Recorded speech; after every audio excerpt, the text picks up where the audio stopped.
Cause I don't give a fuck what you say. Yeah, I'ma do shit my way.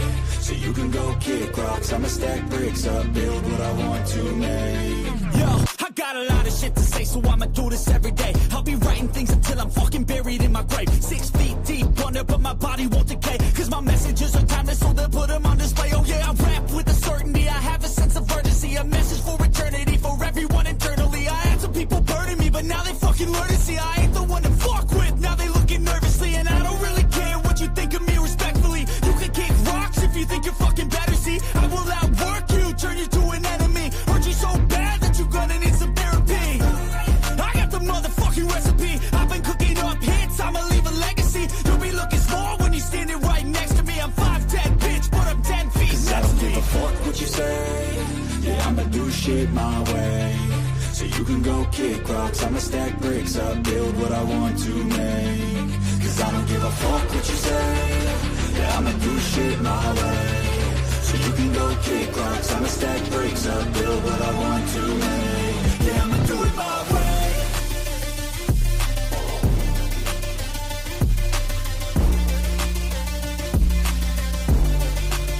Yeah, I'ma do it my way.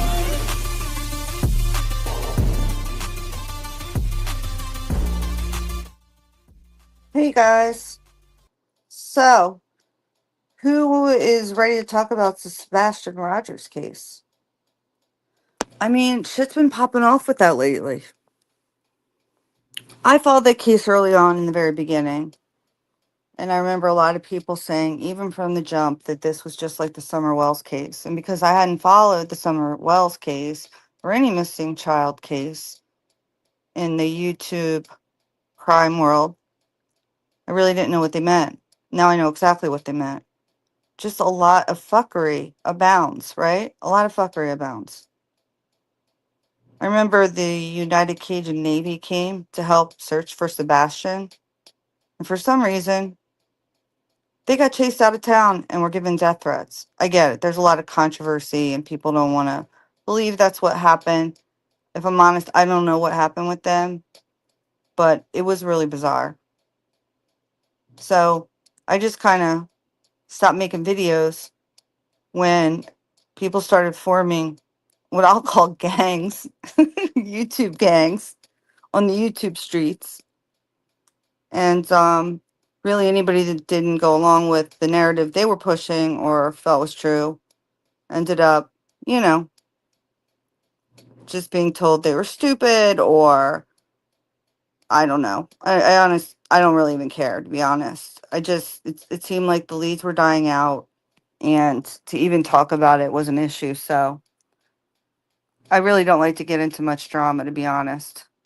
In fact, I strive for peace in my life, but I am interested in this case again now because I think that things are getting heated up. So I say that for a few reasons.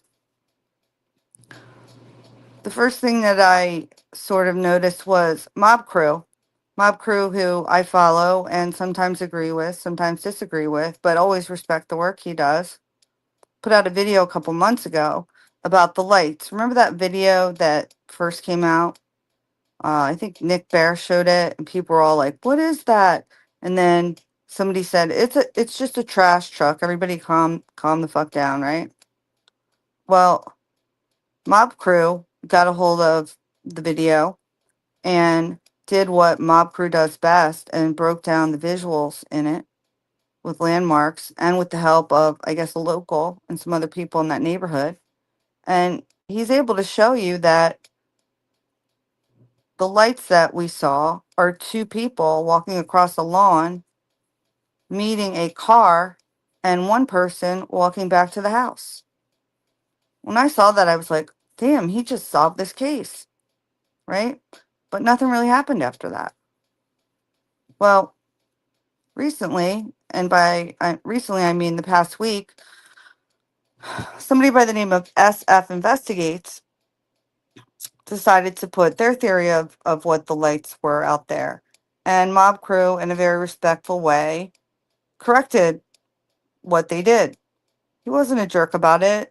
He didn't use names. He wasn't bashing. He wasn't looking for drama. It's just that this guy spent, I think, like hours upon hours upon hours. And anybody that does true crime and any kind of content, you know the kind of research you're doing and the rabbit holes you're going into. He wasn't doing that though. He was breaking down the visuals, doing the measurements, et cetera, et cetera. And so I can imagine if somebody comes out with a video that opposes yours, you're going to be interested first to see if they have the same belief that you do. And then if not, to see, well, did I miss something? And it really was neither of those for Mob Crew. What he noticed was they just didn't do it right. They didn't do it right. They didn't use the right lineup with the camera, the angles, et cetera, et cetera. And so he just kind of put out a nice video refuting their video and why he felt that it wasn't the best rendition. And well, he just got like a shit ton of hate for it, specifically by this guy named SF Investigates, who I'll be honest, never heard of the guy before. And he ended up calling Mob Crew a shill and, you know, basically just sat on his high horse looking down his nose at Mob Crew as if he's a piece of shit and SF Investigates is, you know, I don't know, the best investigator ever. Well, Mob Crew did not take this lying down, and I'm really glad that he didn't, because he seems to be one of the nicest guys on YouTube, at least in the crime tube world. And no, he clapped back real hard, with tons of receipts. And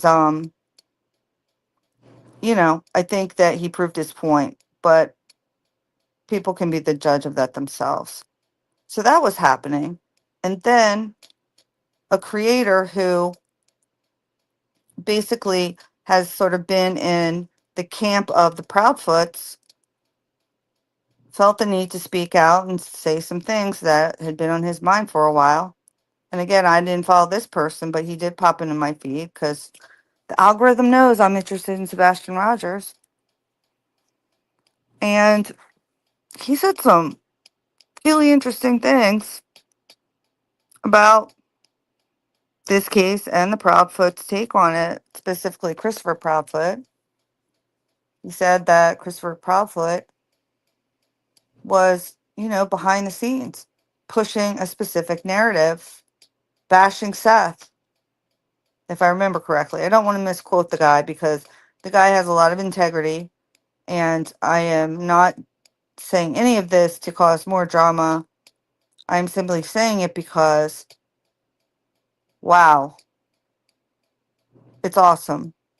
You know, when you've got a group of people under one person's spell, whether it's out of fear, out of adoration, being connected to a person who's in the national spotlight, who knows for what reason that people fawn over other people. Everybody's got their reasons, I guess.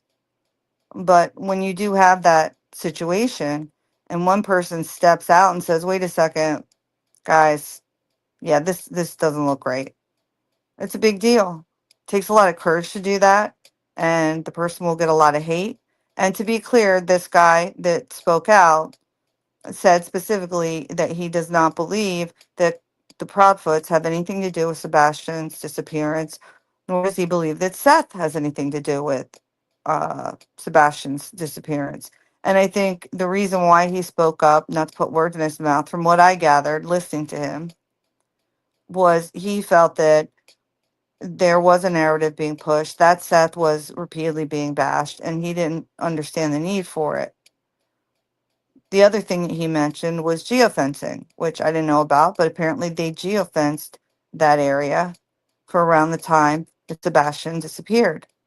And they came up with two vehicles or Wi Fi spots or whatever you want to call it that typically are not there. And Seth said to him, in passing about this, those dumbasses don't even know it's my truck. And the dumbasses he's referring to are law enforcement who are helping to find his missing son that he purportedly loves so much. Because we can tell, right?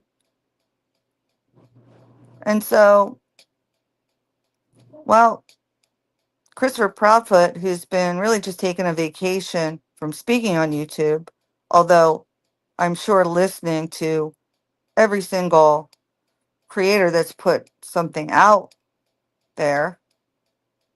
Well, I think he just about shit his pants when he heard that. And like the real man that this creator was, he had Proudfoot come onto the panel and let's just talk about it, you know. And Christopher Proudfoot really didn't do himself a whole lot of favors here. He ended up getting pummeled with questions from the creators who have really, I think, all had his back for the most part throughout this, but probably all kept these questions inside because if you ask the man a question, first thing he does is get angry that you ask him a question, even though he says, "Oh, go ahead, ask me any questions, ask me anything you want." And then you ask him a question, he goes, "I've already answered this." You know what I mean? Can you imagine living with somebody like that? Poor Sebastian. Yeah, this is some of the stuff he said that, you know, how they say like people always telling themselves. Anybody that tries to control somebody's mind, feelings, other than your personal loved ones, because but whatever. Anybody that tries to control somebody's mind, feelings, other than your personal loved ones, because but whatever. But whatever. So, you know, that implies he tries to control people's minds and feelings if it's his loved ones. My guess is that extends to other people, like people on YouTube, but I mean that's just my guess. Law enforcement does not want that information out there. I am not releasing it. It's just know the last time I saw Sebastian was early February. Until I came home February 26th. That's all I can tell you. Okay. A part in these shows. So that one was great. I love this one. I gotta play it one more Law time. enforcement does not want that information out there. I am not releasing it. It's just know the last time I saw Sebastian was early February. Until I came home February 26th. That's all I can tell you. Okay. Law enforcement does not want. It's getting hot in here. I mean, he just told on himself. Holy shit. You can't get any clearer than that. The last time you saw Sebastian was early February until when I came home, February 26th. Okay, you don't say, huh? You don't say. And then he goes on to get really upset, you know, saying, you know, we have people out here bashing pastors. How is that supposed to help Sebastian come home? You know, yelling, angry, you know, with his righteous indignation. Well, I can tell you why that could help bring Sebastian home if you really want the answer. Although I think you already know, and that's why you're so angry. First of all, I don't know the pastor or anything about the pastor, and I'm not saying there's any truth to whatever rumor it is about this pastor. All that being said, my guess is if people are going after a pastor, it's because they feel like maybe he was saying things in support of your family and was being paid something to do that, or maybe he knows somebody, maybe he's your family's pastor. This is my guess, right?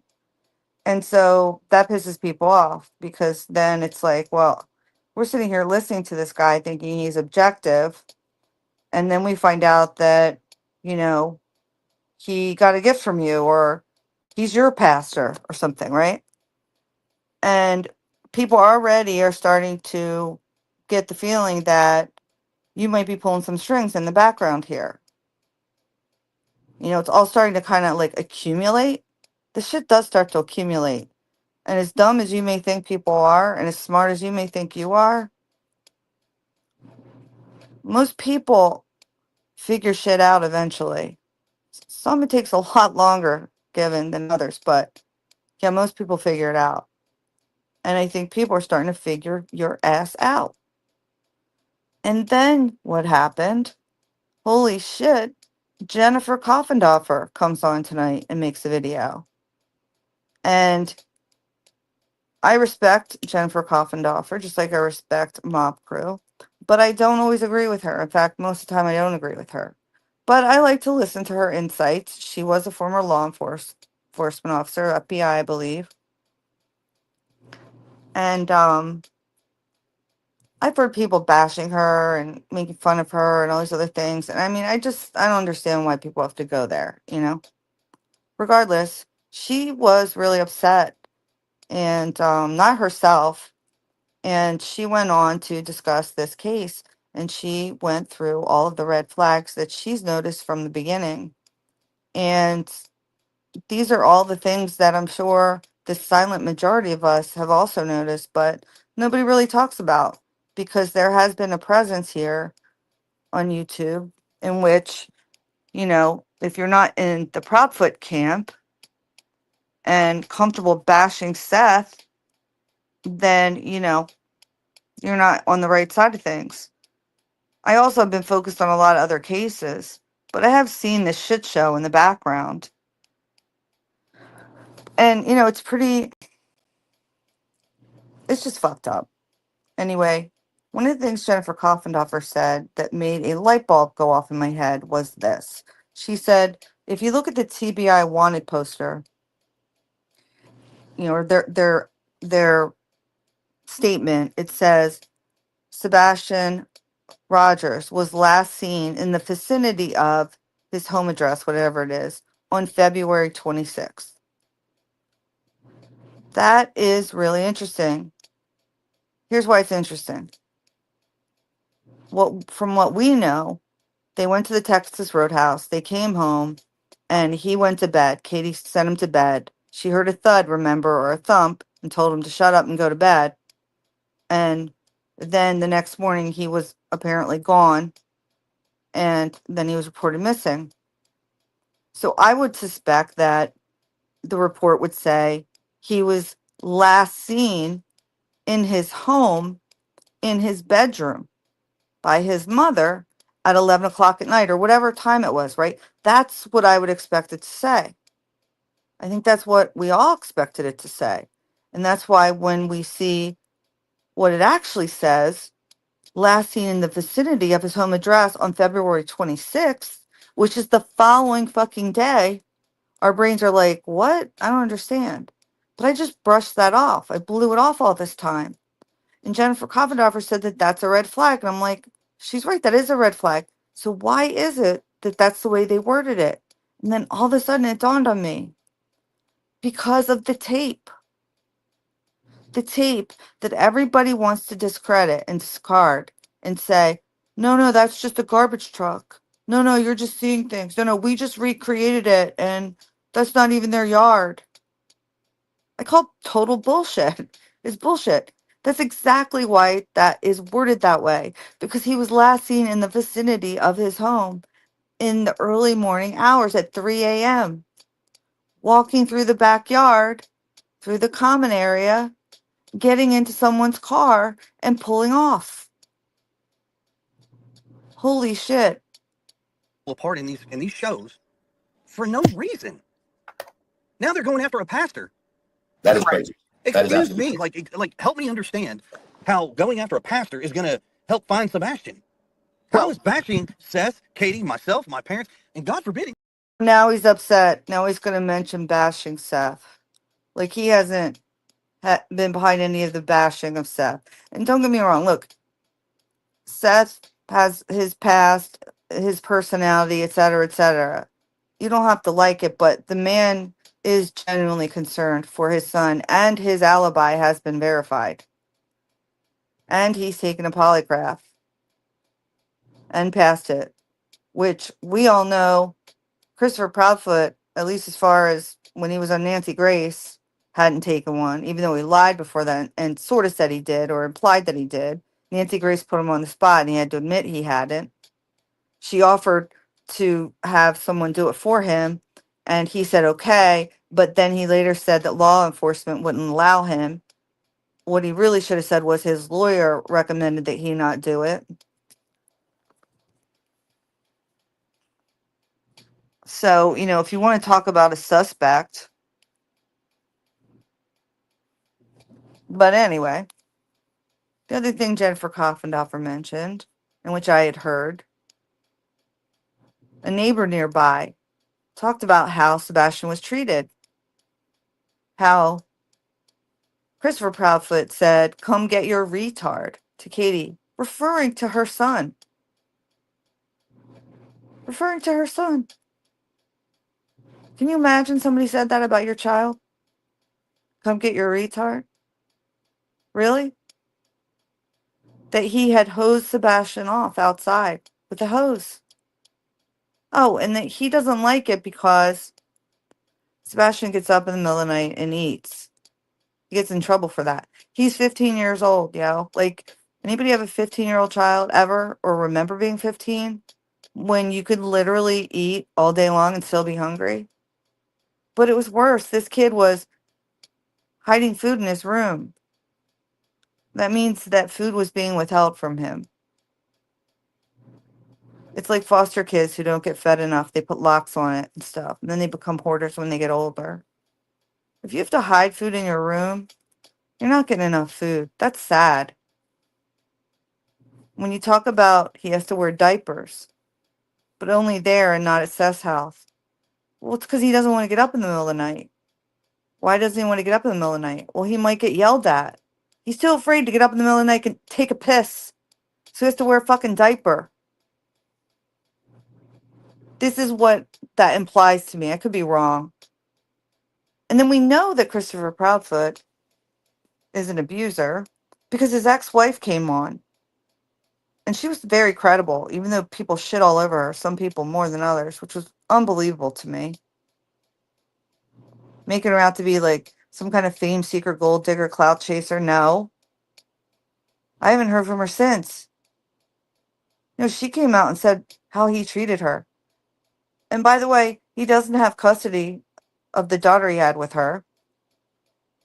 And he has 5 open CPS cases, we learned. How about when he bragged about how CPS came to his house and ended up scolding Sebastian? He gloated about that. That's the mental capacity this man has. Like, that's his level. That's his level of maturity. He's gloating that he, quote, outsmarts a 15-year-old boy who he's abusing. Allegedly.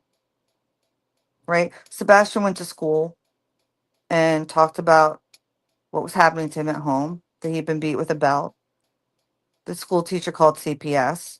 And Mr. Proudfoot had a conversation with that CPS person, and then they let Sebastian know that it wasn't okay to make things up.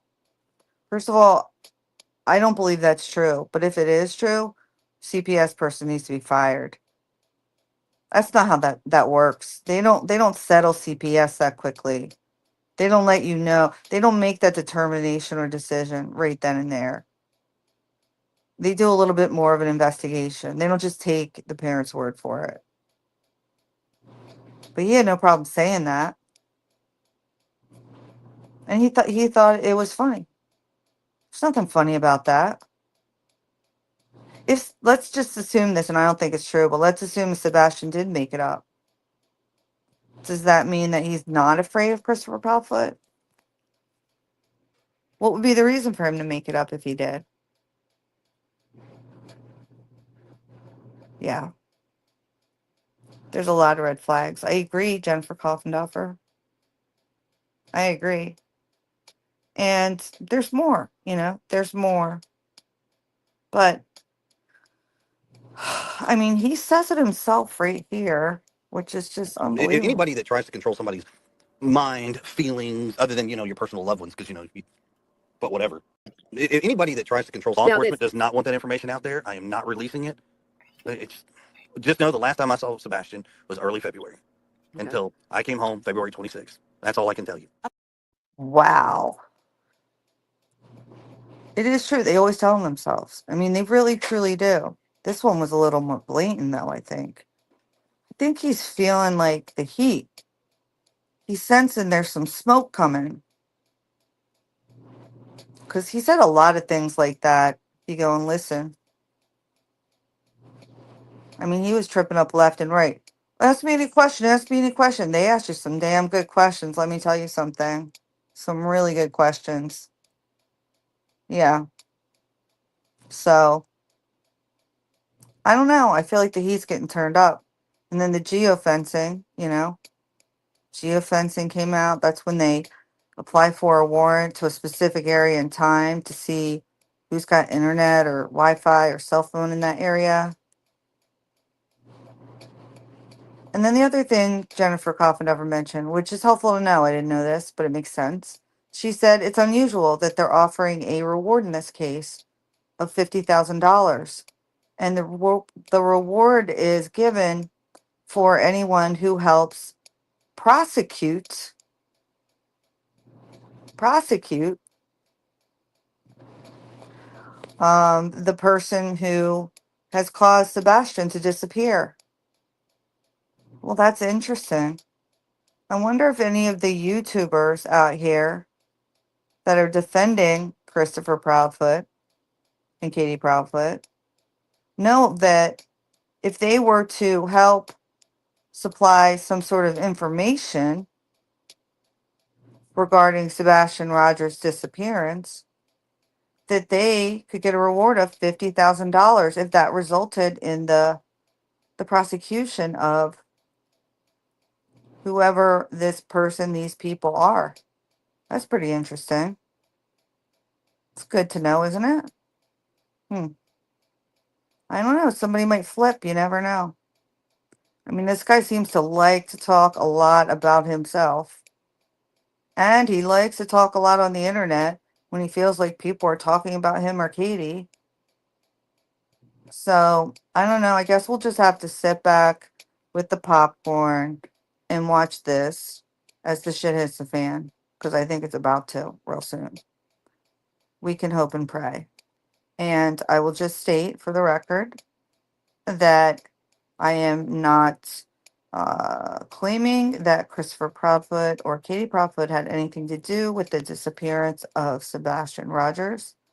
I am simply going over things that I have observed throughout this case, my observations, my beliefs. Neither of those two people have been charged or labeled a person of interest or suspect by the police. So, you can make up your own mind. You really can. You really can make up your own mind. So, moment of silence and prayer for Sebastian Rogers. May he come home safe and sound and healthy to his father, Seth Rogers, and his mother, Katie Rogers. Sorry, Katie Proudfoot.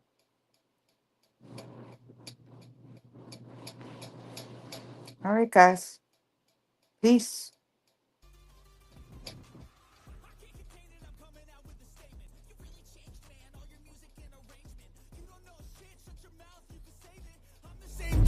Come up from the basement. 100 songs, 100 weeks, didn't change it. Experiments, development, intelligence, and patience. I'll do it all again, cause I never feel complacent. Let's keep the good vibes, positivity's contagious. I'm never looking back, cause I made a life that's passionate. A college graduate suppressing all his talents, yeah. He found a way to go and change, become an advocate. For taking control of your life, go out and battle. And you think you have a dream, then act on it. Get after it, get out your head and fucking capture it. You got one life to master it. Don't give up on your future, we all start losers. What you say? Yeah, I'ma do shit my way. So you can go kick rocks, I'ma stack bricks up, build what I want to make. Cause I don't give a fuck what you say. Yeah, I'ma do shit my way. So you can go kick rocks. Peace out, guys.